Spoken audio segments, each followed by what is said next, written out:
Hello বন্ধুরা, চলে এলাম নতুন একটা ভিডিও নিয়ে। আজকে চলে যাচ্ছি অ্যালবার্ট হলে মিউজিয়ামে। আর দেখুন আমরা দুজন কিন্তু রেডি হয়ে গেছি, এখন যাব। আর আজকে কিন্তু এখানেই সামনেই আছে, তো একটু এখন ঘড়িতে বাজে 10টা, তো তাড়াতাড়ি পৌঁছে যাব। তো চলুন, দেখা হচ্ছে অ্যালবার্ট হলে। এখন বসে আছি এই যে বাস স্ট্যান্ডে। এটা বাস স্ট্যান্ড নয়, স্ট্যান্ড। তো গাড়ি আসার অপেক্ষায় আছি, আমার হাজব্যান্ড গাড়ি বুক করছে। অটো করে চলে যাচ্ছি এখন অ্যালবার্ট হল। পাশেই আছে, একদম কাছে, মানে ঘর থেকে বেশি একটা সময় লাগবে না। তো তাই জন্য একটু ব্রেকফাস্ট করেই বেরোলাম। আর এই যে দেখুন এই পাশে কতটা সুন্দর একটা হল দেখা যাচ্ছে। তবে এটা কিন্তু অ্যালবার্ট হল নয়, এটাও কিছু একটা হবে। এটা জু মনে হচ্ছে, তবে জু তো আর সানডেতে খোলা থাকে না। আর আজকের কিন্তু সানডে, আর সানডেতে আমার হাজব্যান্ড কিন্তু আজকের গেট পাস নিয়েছে, মানে অনেক কষ্টে পেয়েছে। তো তাই জন্য আজকের দিনটা আমরা নষ্ট করতে চাই না বাড়িতে বসে, তো সেই জন্যই কিন্তু চলে যাচ্ছি। এই যে দেখুন চলেই এসছি, এই যে সাদা কালারের যে হলটা দেখছেন ওটাই কিন্তু অ্যালবার্ট হল। এবার এটা ওর মানে চারপাশের দিকটা এই যে কত মানুষে ভিড় করছে দেখতেই পাচ্ছেন।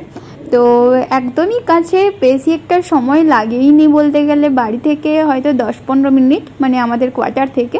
তো সেই জন্য খুব মানে অতটাও এক্সাইটমেন্ট নেই। যতটা দূরে বেশি হলে না তখন একটা এক্সাইটমেন্ট লাগে, তো এতটাও বেশি নয়। এই যে দেখুন চলে এলাম। আর এখানে কিন্তু প্রথমে ঢুকে, মানে আমি প্রথমে ভাবছিলাম প্রথমে হয়তো টিকিট কেটে তারপরে ঢুকতে হবে, কিন্তু নয়, এখানে ঢুকে যাও, ঢুকে এখানে এমনিও ছবি তুলতে পারো।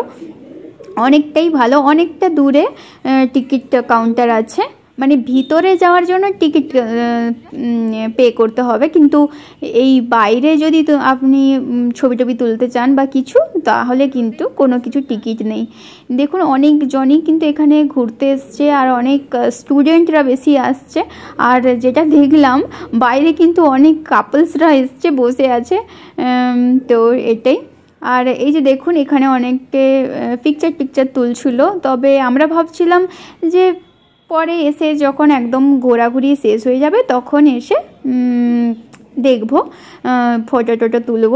তবে সেই মানে দুর্ভাগ্য আমাদের, তখন আর মনে ছিল না ছবি তোলার কথা, আর ছবি তোলাই হয়নি বলতে গেলে। প্রায় খুব কমই ছবি আছে যেগুলো আমার ইনস্টাগ্রাম এফবিতে পাবেন। আপনারা যদি আমার ইনস্টাগ্রাম আইডি আর এফবি আইডি ফলো করে থাকেন তাহলে কিন্তু বুঝতে পারবেন। এখানে কিন্তু টিকিট কাউন্টার, ও এখন টিকিট কাটতে গেছে। আর এই যে দেখুন আমার ইনস্টাগ্রাম আইডি আছে সুতৃষ্ণা আরি নামে, আর এফবিতেও আছে সুতৃষ্ণা আরি, আর এতে লেখা আছে তৃষা। তো এখন কিন্তু অ্যালবার্ট হলে পৌঁছে গেছি। আর যে আমরা ঢুকিনি এখনও, ভিতরে ঢুকবো। এবার দিয়ে প্রবেশ নিষেধ লেখা আছে। বাইরের দিকটাও কিন্তু খুবই সুন্দর বলতে গেলে, তো ভালোই লাগছিল, আনন্দ পাচ্ছিলাম। নতুন জায়গা, মানে ঘুরতে পেলে একটু বেশ ভালোই লাগে আমার। আর এই পাশ দিয়ে কিন্তু এটা মেন প্রবেশদ্বার নয়, তো তাই জন্য এখানে কিন্তু ব্লক করা আছে, এই পাশ দিয়ে যাওয়া যাবে না। এবার আমি আপনাদের রাজস্থানের জয়পুর শহরের এই অ্যালবার্ট হল মিউজিয়ামের সম্পর্কে কিছু কথা বলি। এটি হচ্ছে জয়পুর রামনিবাস বাগানের মধ্যেই কিন্তু অবস্থিত। এই যে দেখতে পাচ্ছেন, এই যে বাগানটা দেখছেন, এই বাগানটি কিন্তু মানে এটা পুরো আসার সময় থেকে যে বাগানগুলো দেখলেন ওই বাগান জুড়ে কিন্তু পুরোটাই নামটা হচ্ছে রামনিবাস গার্ডেন। তো সেটার মাঝেই কিন্তু এই অ্যালবার্ট হল মিউজিয়ামটি অবস্থিত। এটি 1876 সালে প্রিন্স অফ ওয়েলস আর অ্যালবার্ট এডওয়ার্ড জয়পুর পরিদর্শনে আসেন।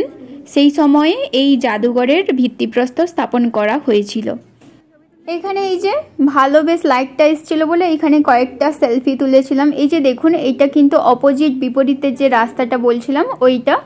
আর এই যে দেখুন পুরো অ্যালবার্ট হল মিউজিয়ামটা জাস্ট দেখুন, অনেকটাই কিন্তু বড়, যেটা আমার ফোনে পুরোটা আসছে না।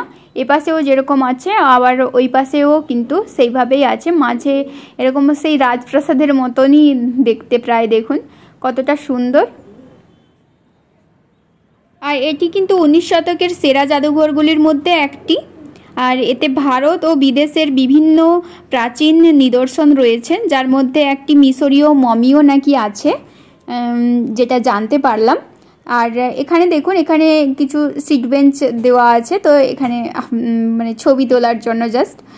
এখানে কিন্তু জাস্ট টিকিট কাটার পর একটা জায়গায় চেক হলো, তারপরে এখানে ঢুকতে দিয়েছে। তারপরে কিন্তু আবারও টিকিট চেক হবে, তারপরে মিউজিয়ামের ভিতরে ঢুকতে দেবে। তো এখানে ঢোকার আগে তো আমরা এখানে কিন্তু কয়েকটা ছবি তুললাম, আর যেগুলো আমি আমার ফেসবুক আইডি আর ইনস্টাগ্রাম আইডিতে পোস্ট করব। আশা করি আপনাদের ভালো লাগবে। আমার ফেসবুক আইডি হচ্ছে সুতৃষ্ণা আরি, আর এফবি আইডিও ইনস্টাগ্রাম আইডিও কিন্তু সুতৃষ্ণা আরি নামেই আছে। তো চাইলে আমাকে ফলো করতেই পারেন যদি ভালো লেগে থাকে। তো এইটাই। আর ওই যে দেখুন, এখানে কিন্তু এই পুরোটা নিয়ে ছবি তোলার এখানে ভীষণ ঝামেলা, কারণ এখানে সবাই যেহেতু ছবি তুলছে, প্রচণ্ডই কিন্তু ভিড় ছিল। আমরা নিজেরা মতো করে যেরকম করে হোক তুলে নিচ্ছিলাম কয়েকটা ছবি। তো এখন চলুন, এখন ছবি তোলা হয়ে গেছে, এখন ভিতরে যাওয়া যাক। তো এখন ভিতরে কিন্তু চলে এসেছি, আর প্রথমেই দেখতে পাচ্ছি এখানে এই যে দেখুন কত বড় বড় লাইট দিয়েছে। এটা কিন্তু রাত 9টা পর্যন্ত খোলা থাকে, তো সেই জন্য লাইটও আছে। আর এখানে বিভিন্ন রাজা আর তাদের সময়কাল দেওয়া আছে। প্রথমেই কিন্তু এগুলোই দেওয়া আছে। এটি হচ্ছে 2008 সালে সংস্কার করা হয়েছিল, এবং বর্তমানে এটি ভারতের সবচেয়ে উন্নত জাদুঘরগুলির মধ্যে কিন্তু একটি। আর এই ভবনটি ইন্দো সার্সেনিক স্থাপত্যের একটি চমৎকার উদাহরণ, এবং এটি জয়পুরের কিন্তু অন্যতম প্রাচীন একটা জাদুঘর। তো দেখতে থাকুন। এই যে দেখুন, সমস্ত রাজার সময়কালগুলো দেওয়া আছে, যেগুলো আমি আর বেশি জুম করে দেখালাম না। ঢোকার প্রথমেই এই রাজাদের সময়কাল আর তাদের ব্যাপারে কিছু কথা, তো এগুলোই দেখতে পাবেন আপনারা। দেখতেই পাচ্ছেন উপরে ড্রয়িং, উপরে আঁকা আছে। তো আসবেন, আশা করি আপনাদের ভালো লাগবে। এই যে এখানে আমি কিছুটা জুম করে রেখেছি, তো আপনারা চাইলে পড়ে নিতেও পারেন, পজ করে পড়ে নিতেই পারেন। আর পুরোটা তো দেখানো সম্ভব নয়, আর বলাও সম্ভব নয়, তাহলে কিন্তু আমরা পুরো জাদুঘরটা দেখতে পাবো না। তো এরপরেই কিন্তু আমরা আবারও একটি গেটের মধ্যে প্রবেশ করলাম, আর সেখানে দেখতে পাচ্ছি বিভিন্ন কার্পেট। এটা হচ্ছে কার্পেট গ্যালারিতে চলে এসেছি। তো প্রথমে রাজাদের টাইমকাল দেওয়া ছিল, তারপরের গ্যালারিতে কার্পেট গ্যালারি, যেখানে এই যে দেখুন কত সুন্দর কার্পেট। আর এগুলো কিন্তু সেই রাজাদের আমলের কার্পেট, অথচ তাদের কালার কম্বিনেশান আর ড্রয়িং কতটা সুন্দর, জাস্ট দেখুন, জাস্ট ওয়াও লাগছে দেখতে, আর কতটা সুন্দর সব কিছু। তো এখনও যে রঙের কোনো ফেড নেই, তো এটা কিন্তু একটা বেশ ভালো। আর এই কার্পেটটা দেখুন কতটা বিশাল বড় একটা কার্পেট, অনেকটাই। এই যে দেখুন, এখানে কার্পেট গ্যালারি লেখাই আছে, আর কোনটা কি সেগুলো ওই যে প্রথমে যেটা দেখছিলেন সেটা কিন্তু পার্সিয়ান কার্পেট ছিল। তো এগুলোই। আর এখানে আপনারা পড়ে নিতে পারেন। আমি এই জন্যই পুরোটা, আমিও যেহেতু নতুন, তো আমি আর কি বলবো, সেই জন্য আমিও কিন্তু পড়েই জানছি। তো আপনারাও পড়েই জেনে নেবেন, সেই জন্য আমি আপনাদের সুবিধার জন্য এরকম করে ভিডিও বানিয়েছি। আর তারপরের গ্যালারিতে আমরা চলে এসেছি। তো এখানে কিন্তু এই যে প্রথমেই ঝাড় লণ্ঠন, তারপরে কিন্তু সুন্দর পেন্টিং আছে। পেন্টিংয়ের গ্যালারিতে এখন আছি। তো এখানে কিন্তু বিভিন্ন পেন্টিং আছে, আর অনেক পুরানো রামায়ণ মহাভারতেরও এখানে কিন্তু অনেক ভালো পেন্টিং আছে দেখলাম। আর অনেক কিছুই পেন্টিং আছে। এই যে এখানে দেখতেই পাচ্ছেন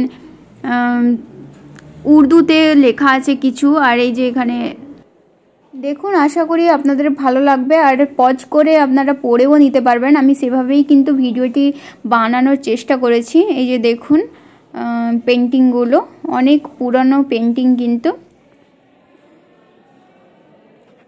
স্যাক্রিফাইস অফ রাজা মেওরাধ্বজা। তো এই যে লেখা আছে, একটু জুম করে দেখলেই কিন্তু বুঝতে পারবেন আপনারা। তারপরে এই যে একটা পেন্টিং দেখুন, এটা হচ্ছে বার্নিং অফ লঙ্কা, মানে হনুমানজি যে লঙ্কাতে আগুন ধরিয়ে দিয়েছিল সেইটারই পিকচার এখানে দেওয়া আছে। আর এটা হচ্ছে ম্যারেজ অফ বৃক্ষ অ্যান্ড চন্দ্রহাসা, মানে গাছের সঙ্গে যে বিবাহ দেওয়া হতো আগেকার দিনে, তো সেটা দেখানো হয়েছে। তো ফার্স্ট গ্যালারিতে তো দেখতেই পেলেন রাজাদের টাইমকাল, কার্পেট গ্যালারি আর এই পিকচার।